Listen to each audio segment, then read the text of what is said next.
इंदौर में सरकारी जमीन पर मौजूद अवैध अतिक्रमण को हटाने गए तहसीलदार और पटवारी पर हमला किया गया था।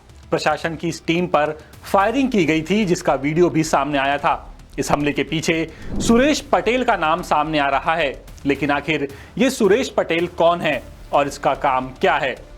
इसका पता लगाने के लिए दासूत्र की टीम 15 अगस्त को मौके पर पहुंची, जहां हमें सुरेश पटेल की अवैध महल नुमा कोठी नजर आई।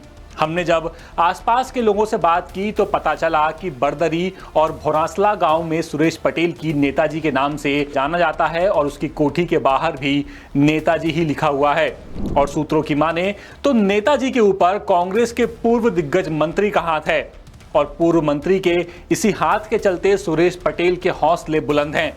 बरदरी और भोरासला के बीच सर्वे नंबर 84/1 की जमीन सरकारी है। इस 5 हेक्टेयर जमीन पर नेताजी पटेल का कब्जा है। यहां उसकी अवैध महल नुमा कोठी बनी हुई है। कल तक कोठी के बाहर एक बोर्ड भी लगा हुआ था, जिस पर लिखा था नेताजी सुरेश पटेल से मिलने का समय सुबह 9 से 10 बजे तक, जो अब हटा लिया गया है और नेताजी फरार हो चुके हैं। कोठी के अंदर बड़ा 2 मंजिला मकान बना हुआ है और करीब 150 फीट लंबी 6 फीट ऊंची बाउंड्री वॉल है और 20 फीट से भी ऊंचा लंबा चौड़ा लोहे का गेट लगा हुआ है।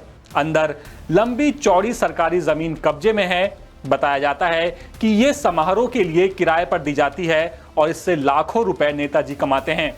नेताजी ने इस पूरी कांकड़ पर कब्जा किया हुआ है और यहां पर नेताजी जानकी पटेल भवन भी बना हुआ है।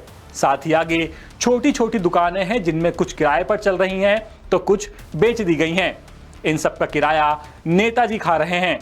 और सिर्फ इतना ही नहीं, मजे की बात तो यह है कि नेताजी ने आदिवासियों की जमीन को भी नहीं छोड़ा।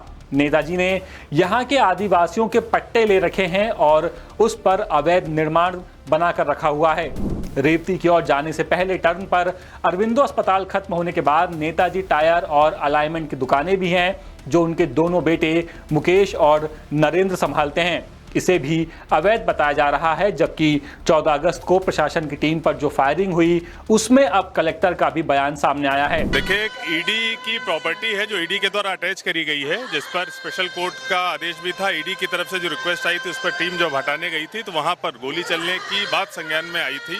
हालांकि वो ऐसा बताया जा रहा है काफ़ी दूर वो लोग थे, कोई समक्ष में वहाँ पर दिखाई नहीं दिया, लेकिन फिर भी बाद में जो पुलिस के द्वारा पता लगाया गया, जो लोग आइडेंटिफाई हुए उनके खिलाफ FIR कराई गई है। जो संबंधित मुख्य आरोपी है उसके खिलाफ हम लोग NSA भी प्रस्तावित कर रहे हैं और अन्य भी कड़ी कार्रवाइयाँ करी जाएंगी। ऐसी घटनाएं किसी भी हालत में बर्दाश्त नहीं करी जाएंगी। कुल मिलाकर एक पूर्व नेता के दम पर सुरेश पटेल इंदौर में फल फूल रहा है। जो इंसान सरकारी अफसरों पर फायरिंग करवा सकता है, उसकी कितनी दूर तक पहुंच होगी, इसका अंदाजा आप खुद लगा सकते हैं। ये खबर हम आप तक इंदौर से हमारे संवाददाता संजय गुप्ता की मदद से लेकर के आए थे। अपडेट्स के लिए आप बने रहिए दासूत्र के साथ। नमस्कार। लेटेस्ट, इन्वेस्टिगेटिव और इन डेप्थ खबरें देखने के लिए ज्वाइन कीजिए दासूत्र का व्हाट्सएप चैनल, सब्सक्राइब कीजिए YouTube चैनल, लाइक कीजिए Facebook पेज और पढ़ते रहिए वेबसाइट www.dasudra.com।